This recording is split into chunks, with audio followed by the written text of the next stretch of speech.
But Mike, we'll get into the Steelers, and then we could jump off. But Sweet. yeah, we got Steelers Cowboys. Talk some pro ball, baby.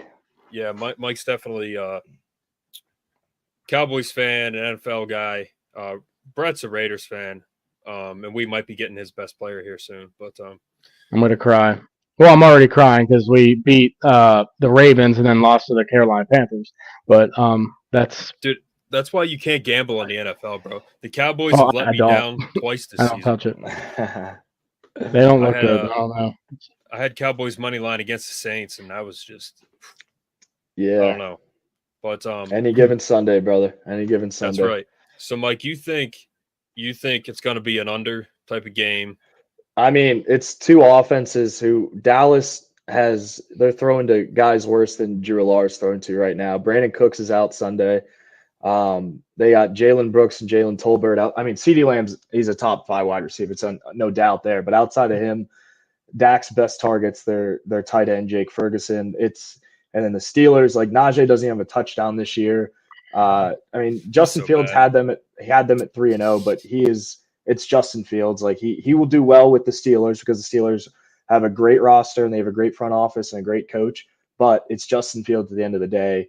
And Dallas's defense, they didn't allow a touchdown last week against the Giants. And they allowed 7 points in the second half against the Ravens 2 weeks ago after the first half. But yeah, I don't see many points being scored here. But I actually went back and watched each of the last 4 Steelers Cowboys games, and it came down to the last 2 minutes in every single game that they've played since 2008, from when Romo threw a pick to 2012 when Dallas won in overtime when Ben threw a pick to 16 when Dak and Zeke went up to Pittsburgh, beat them as rookies, and 2020 when you guys were 7-0, we were 2-6, and we almost beat you guys. You guys won on a last-second field goal essentially. But it's going to be a good game. I'm excited. It's Sunday Night Football. A lot of friends that are Cowboys friends, even more than Steelers friends. I got a lot of. I'm just excited to watch it. That's for sure. Yeah, Sunday Night Football, man. I remember. I think it was Christmas Day the last time Zeke ran the ball in there at the end, and I almost threw a cup through my TV screen because I was so mad. Dude, Zeke. I hated him because he was. That's what he did, dude. He would run. He would beat you in the last minute of the game. I hated him so much, but he was good. And he's Ohio State guy too. Good news for you. He's not the player he was back in 2016. He should not even be on the roster. It was Jerry Jones has a weird obsession with him. He should be I would be fine with him if we had a legit number 1, but we don't. The issue is Dallas's backfield's horrible. Yeah. Like he'd be perfect in Pittsburgh. He'd be perfect behind Najee. Like, take Najee off the field on 3rd and 1, give Zeke the carries. Because Zeke is still block, and he's still a tank. Like, you can't tackle Zeke one-on-one in the hole. Like, but he's just a straight runner. He can't move anymore. The funny thing about Zeke now is, like, there's a bunch of random running backs that nobody even knows on all NFL rosters. I would take any of those guys over Zeke right now. Yeah, just 100%. Which is weird because he'll probably I saw this past week when they were talking about Derrick Henry will be the last 1,000-yard back. Like Zeke or 10,000. Zeke only needs like 1,200 more yards to hit that. But the issue is I don't think he will. But if Zeke was the best running back in football from 2016 to 28, and he won 2 rushing titles, NFL All-Pro. Like the only guy that comes close since LT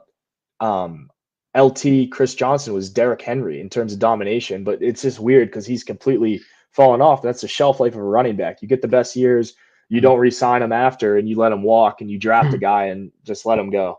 I was the biggest LT fan growing up, man. That was my favorite. LT was sick. He was fun to watch. Man.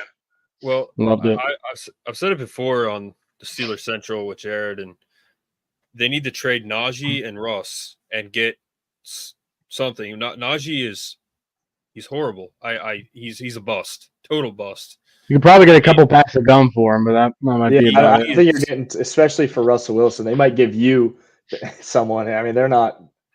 They might tell you to keep Russ. He's been horrible since he left Seattle. I like him. He's a good locker room guy in Pittsburgh, I'm sure. I mean, he's the corniest dude in the NFL, but I mean, he's a good guy to have around. He's if you think about it, man, he's in a perfect spot right now to mentor Justin Fields, and he's not even playing, bro. He's basically a coach right now. he's a coach that wears pads.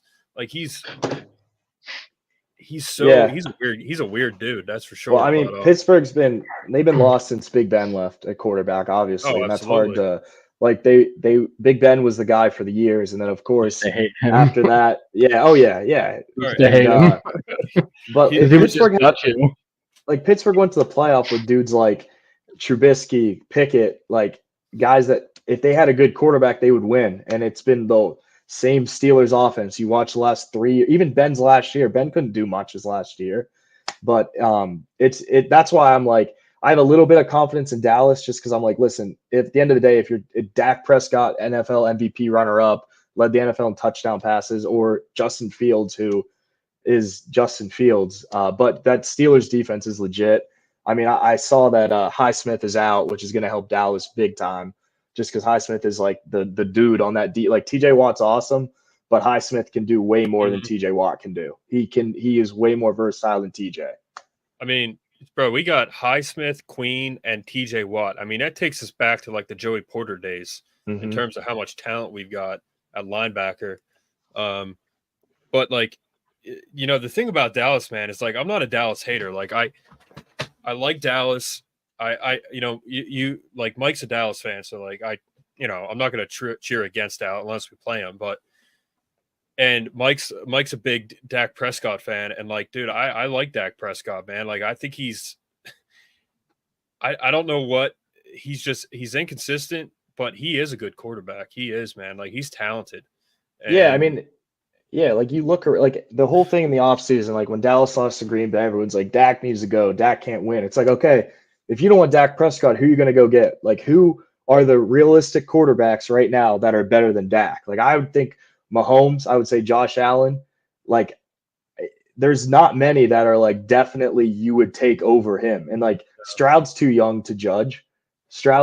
Dak won as many games as Stroud did his rookie year. But that's the thing. Like, it's the front office's inability to put people around him. And I hate Philadelphia. Can't stand Philly, but the way Philadelphia runs their football team is the way every team should. Like, if you look, when Jalen Hurts went to that Super Bowl, they traded for A.J. Brown before. They had him there. They had everyone else around him, and they surround their quarterback with good guys, and that's what Dallas has failed to do. So the biggest thing I hate about Dallas is Jerry Jones needs to go. Everyone, dude, you're preaching to the choir here. He needs to go. If he goes, I'll be happy. The issue is when an owner owns the team, it's hard to get rid of a guy, you know? Terrible. Every time I turn on the TV, bro, every time I turn on ESPN, Jerry Jones is doing a press conference. It's like, dude, stay off the screen. What are you doing? Like, what do you have to do? He doesn't know his ass from the hole in the ground about football. I listen. Oh my God, I listen to his practice in his helicopter mid practice. Dude, I hate Jerry Jones, but I thought that was badass. I thought that was cool. What do you do? He pulled his helicopter right to the practice field. They had to stop practice yesterday because he pulled up with his helicopter. But like, I was listening to Jerry Jones before the Ravens game, and he said, yeah, they were in the Super Bowl a couple years ago. It's like, man, they haven't been in the Super Bowl since 2014. So it's been a minute. Yeah, but I mean, it's Jerry Jones not putting guys on the team who gives them the best chance to win. And as long as they're floating around that area of contention and they don't suck, Jerry Jones is fine with it because they're making money. They're the most watched team. It's the best stadium in the NFL, and he's happy with it.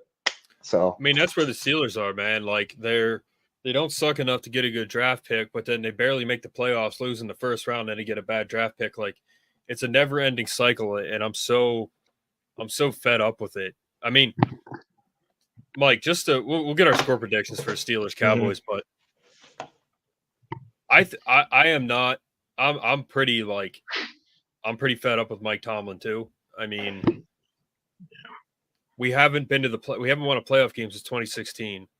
And what other coach besides Marvin Lewis and like John Harbaugh would still have their job if they hadn't won a playoff game since 2016? I mean, I don't get it, dude. I'm sick. And we had Ben, Brown, and Bell, 3 Bs. Yeah. We had 3 potential Hall of Famers on our offense. And what did we do with it? Nothing. One I think playoff game. I'm not a Mike McCarthy fan. Like Mike McCarthy, I mean, he beat the Steelers in the Super Bowl, but we're about 5 years past Mike McCarthy right now. And I love the hire because he said all the right things, said what he was going to do. Nothing's happened. And he's a puppet right now of the Joneses. But I think if Mike Tomlin had a quarterback, I think the Steelers would have a Super Bowl in the last 8 years. I just think, like I mentioned earlier, like after Ben left, I was like, they're not going to win. Like they weren't even winning with Ben, who's a top 10 quarterback of all time. I think, like they're not winning. They were never going to win with Pickett, ever. The guy's he will never start more than 4 games in a season the rest of his career, let alone Fields. That was a horrible pick. Like horrible. Chicago, I understand he didn't have the players in Chicago, but like, I don't know, man. Like that's why I'm happy. The whole week I was worried. Then I was like, wait, they don't even have Ben quarterback. Like it's Justin Fields. Like unless he plays the best game of his life, I'm confident, but we'll see. Well, I've always said this. I think any good player who comes out into the NFL, and Michael Parsons is a freak, but you put him on the Steelers, he's going to be like a great player. Trevor Lawrence would be better on the Steelers. Justin Fields would be better on the Steelers. Like any player, Saquon would be better on the Steelers. I mean, maybe not now, but because he's with the Eagles. But you take any of these top talented players, put them on the Steelers, they're going to be better because they develop guys. I mean, Highsmith was a 4th-round pick. Deontay Johnson's like a 4th-round pick. Juju, Chase Claypool, Antonio Brown, all 2nd and 6th-round picks. I mean, they develop guys. So Justin Fields on the Steelers is better because he's on the Steelers. So I have confidence in him, but I don't know, man. I don't know what the score is going to be. I don't know if they're going to win. I knew they would lose last week because they're playing Indy. They should have. That's the easiest team they had on their schedule, and they lost. I knew that would happen. I mean, Joe Flacco came in and turned the clock back. I was funny. I was watching it, and I would text my one Steelers friend, and I was like, dude, he's like, Anthony Richardson's out. We're going to win. I was like, dude, I would rather face Richardson than Flacco. Yeah. I was like, these dudes prepped for Richardson all week. Then you got a veteran guy coming in here running the offense who knows Pittsburgh's scheme, who played against them for 10 years in Baltimore, which Steelers have ran the same defensive scheme since 2000. Like it's the same stuff. It's the same heavy blitz. It's the same smash mouth football.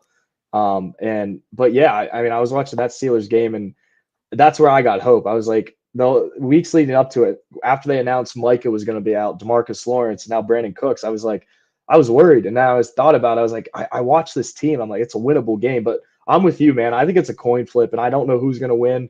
I'm praying and hoping that Dallas wins, but I could see it going either way. Yeah, I agree. I got I don't know, dude. Like 17-14 Pittsburgh, because I think the Steelers are going to win. Yeah. And it's at home. Acrisure is really loud. I it's a great stadium to have home field advantage. I texted you earlier or a couple of days ago. I was like, I think the Steelers are going to win 13-9 with some weird TJ Watt fumble late.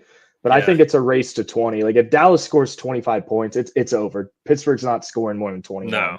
Like it all comes down to Dallas's offense. If Dak can somehow move the ball, it's over. But it's going to come down to that because I know damn well if Justin Fields getting a shootout, it's Dallas by 20 because they're not.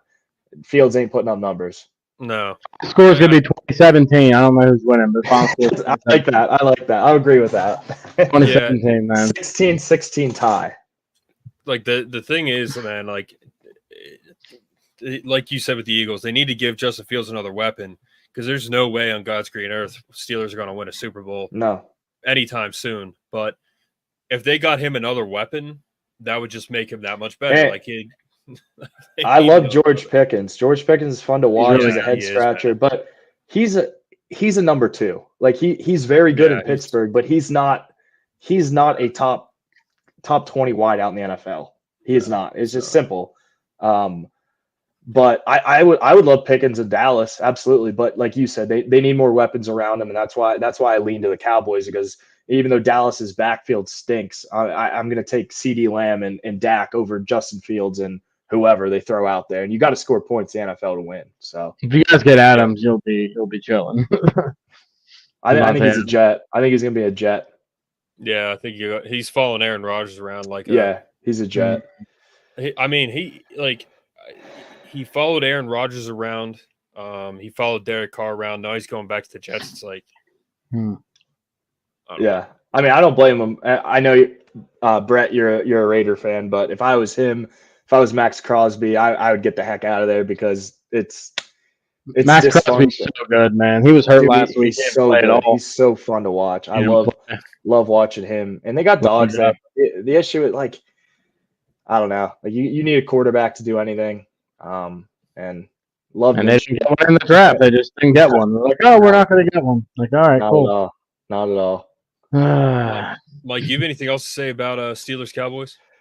I think it's going to be I'm happy that the rivalry's renewed. I think football is better when the Steelers and Cowboys play. I'm going to be eager as heck Sunday because the game's at 9 a.m. The London game, it's not till 8 o'clock. I'm going to be antsy, running around the house all day, ready for it to kick. I think it's going to be a good game. It's going to be smash mouth football. I think some weird plays are going to happen, but that's about it. I'm ready to watch some football. That's for sure.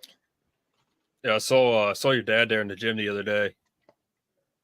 And he was reffing the Bald Eagle Penns Valley game. Oh yeah, and I went to it, and oh yeah, he's everywhere. He's everywhere. He is. How about Belfont beating Bald Eagle? That was pretty shocking. Yeah, that was because he actually told me, your dad. He said Bald Eagle's going to beat him by 3 touchdowns. That's what I thought too. Yeah, because Bald Eagle's good, and like I watch every Bald Eagle. I throw it up on the YouTube here. I watch Steve Miller every Friday. I watch him. Yep. Yeah, and you were on there a couple times. I think when they played Jersey Shore. Yeah. You came on and you had a spread. I think the spread you gave Jersey Shore a 21-point spread or something like that. And they won by 28. And I got yelled at. Yeah, they won by. I thought they won by like 40 points. They did. They blew them out. But I was like, I'm a Bald Eagle guy. I'm not gonna admit. And my cousin Braden was on he was a freshman at the time, so I was like, I can't do it. I was sitting with my cousins in the crowd there. So, are you still hitting the gym pretty hard? Try to getting after it. Yeah, I actually met Brett in the gym. Oh, nice. Dude, you know how we were just talking about this earlier. Brett, he came up to me in the gym. He goes, hey, I watch your podcast. That's awesome. And I was like, really? He's like, yeah. And then. That's awesome. That's a good compliment. Well, I met him at GNC initially, but like that's the first place I met him was GNC. Awesome. Hired him on the spot. Yep. Appreciate you boys having me on. It's been a blast. Man. Yeah, Mike. Thanks for coming on, man. Yeah. I appreciate it. It's really good to have you on. Thank you. You know, just to end real quick, my fantasy team, Baker Mayfield is my backup, and Joe Burrow is my starter. I started Baker tonight, and I have Mike Evans, and I have 38 points so far in Smitty's league. Yep. And Baker's got three TDs. Mike Evans got 2 TDs. So I'm roasted Scott Butler right now. So. Oh no. How's Goblin? Dude, Goblin's been killing it this year.